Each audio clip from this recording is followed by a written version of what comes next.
Assalamu alaikum urmatуу биздин каналдын көрүүчүлөрү, фермерлер, кутмандуу күнүңүздөр менен. Бүгүн биз сиздерге экранасында турган Абердин Аңгус пародасындагы жаш ургачы торпокторду көрсөтүп беребиз. Андыктан сиздер сандан сапатка өтөйүн деп атсаңыздар, эт багытындагы мыкты порода алайын деп аткан болсоңуздар, бул чыгарылышыбызды аягына чейин көрүңүздөр. Азыр биз сиздерге мына экран астында турган 35 баш ургачы Абердин Аңгус торпокторун көрсөтүп беребиз. Булар Казакстандан племенной фермадан келген. Тагыраак айтканда келгенине бир күн болуптур. Келгенден кийин толук вакцинация алган. Азыр эч кандай оорусу жок. Жолдо жүрүп келген абалын билесиздер. Азыр мындайча айтканда бул жака жаңы келген мезгили. Буйруса сиздер келип көргөн сайын булар күн сайын өзгөрөт. Жакшы жагына ойт. Анан көрөсүздөр. Жалпысын айтканда бул жерде 6 айдан 1,5 жашка чейинки кунажындар бар. Тагыраак айтканда мына 1,5 жаштык кунажындар. Могул жакта болсо мына кичинекейлери 6 айлыктар. Сиздер чоңундагы кичинекейинди алсаңыздар боло тургандай уйлар туугандар. Азыр бир четтен маалымат беребиз. Мен сиздерге Абердин Аңгус пародасы боюнча бир кеп кылып коеюн. Аңгус пародасын билесиздер, дүйнөдөгү эт багытындагы эң мыкты парода экенин сиздерге айтып келебиз. Азыр дагы да бул сөздү бышыктайбыз. Биздин Кыргызстанда Аңгус пародасы азыркы убакта популяризацияга айланып кетип атат. Тагыраак айтканда эл жактырган пароданын бири. Анткени булар эттүү, эт багытында номер 1 десек болот.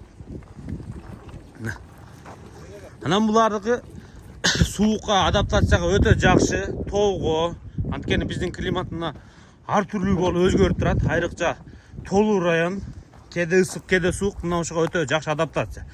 Анан муну талаада баккандары, талаада тоодо жүргөндө тоодо баккандардын анча-мынча одустарын угуп жүрөсүздөр. Булар жылбай өтө мыкты оттойт. Анан жегенде өтө мыкты. Любой аткөрүмчүктөн барып Аңгус пародасын сурап көрүңүздөр. Без отход жеген эң мыкты букалар деп айтат. Любой ургачын баккандар тоого айдаңыздар, вообще без проблем жүрөт. Наоборот, өтө тез семирет. Жайлоодо дагы пастбищный режимде деп айтат. Анан билесиздер, чоң аңгус уйларын бизде Кыргызстанда саткандар бар, торпокторун $1000 башталат. Ошо сымарлы сиздер дагы мына ушундай аңгустарды алып, 1-2 жыл мээнет кылып, багып, сиздер дагы буйруса, жок дегенде $600-700 өйдө сатып бир төлө алыңыздар. Жөн уй баксаңыздар, торпогун ашы барса 30-40 миңге сатсаңыздар, булардыкы 60-70 миң сом. Зато 2 эсе дегенде. Жок дегенде ети дагы булардыкы өтө мыкты болот. Аңгус пародасы боюнча өзүңүздөр жакшы билесиздер.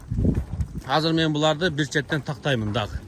Шеф, вакцинация алган, а? Алган. Яшур болду болелек булар? Жок. Яшурга вакцина алды. Алды, э? Алды. Буйруса болбойт. Болбойт яшур. Машалла, мына ушундай. Булар кече келди. Кече келди. Булардын өзгөчөлүгү эмне экен? Биздин өзүбүздүн уйлардын торпокторун 30 миң сомдон сатсаң, мунун торпокторун 60 миң сомдон сатат экенсиң. Анан бул таза плен фермадан келди. 5 миң Абердин Аңгус малы бар чоң ферма. Ошодон мынау 4-үнчү партия келиши. Общий азыр Кыргызстанга Кудай кааласа 353 келди общий. Сиздер акыркысы мынау, акыркысы эмес, дагы келет. Чоң кудажындар келет, эми майда торпоктор түгөп калды. Моодон ала албагандар кийинки партиядан алса болобу? Болот, чоң кудажындардан алып келип беребиз. Келиң, жүрүм, жакыныраак жүрөлү. Булар эч жерине турбайт да. Азыр арык мезгил да, жолдо жүрүп кыйналган мезгил. 8 күн жолдо жүрдү, ооба. Ого. 8 күн жолдо жүрүп. Машалла. Баягы сокулукта тарткан аңгустарыбызды билесизби? Ошол сокулукта тарткан аңгустардан ошол эле фермада. Бир фермада бардыгы. Ошол 4-үнчү партия 345 түк келди ушу менен.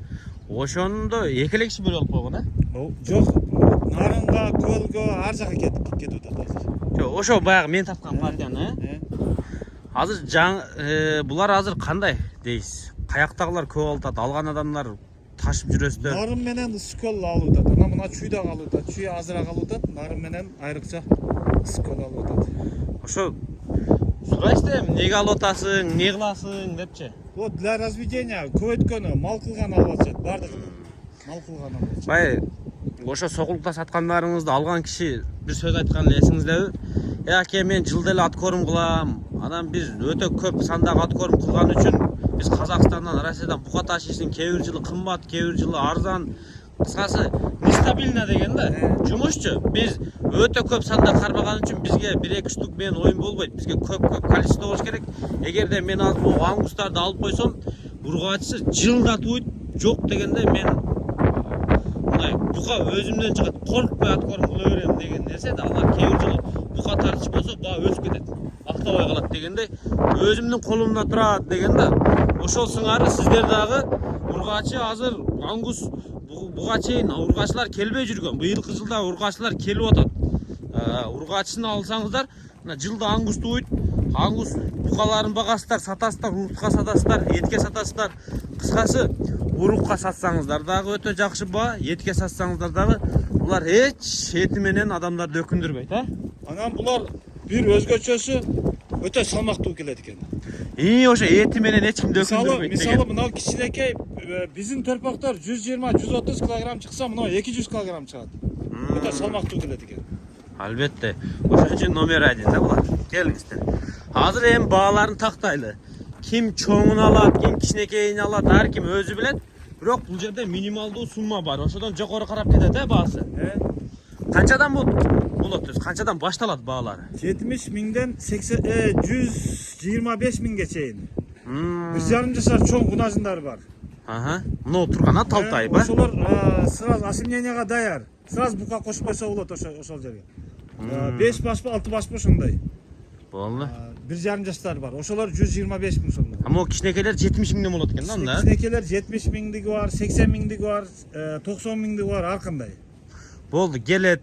Яке мен 2 чоң, 2 кичинекей, 1 средний алам десе ошого жараша сүйлөшөбүз. Ошого жараша сүйлөшөбүз. Болду. Бул чыгарылышты аяктадык.